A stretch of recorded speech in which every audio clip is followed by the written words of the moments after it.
कोण तुम्ही? मी भारत सरकारतर्फे जनगणना करायला आलोय. होय का? मग तोंडाला का बरं बांधलाव? अहो ते बाहेर जास्त ऊन आहे हो, त्याच्यामुळे बांधलंय. होय का? होय. बरं मला सांगा, घरात किती लोक आहेत? घरात 5 लोक आहेत. होय का? पण घरात तर कोणच दिसत नाही की. अहो ते माझे बाबा शेताकडे गेल्यात. आणि तुमची आई? आई मार्केटला गेल्या भाजी आणायला. अरे बापरे, माझं पिल्लू राहुल तू?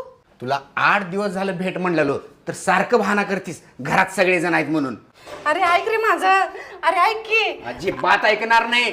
अरे एकदा ऐक की प्लीज माझं. ए गप्प बस, लय झाले बहाने तुझे. हे कोण आहेत? भाऊ आहेत माझे. अरे तुझं लगीन झालं असतं तर तुला 7 लेकरं झाली असती आणि आमच्या दिदीचं पिल्लू असतंय तो.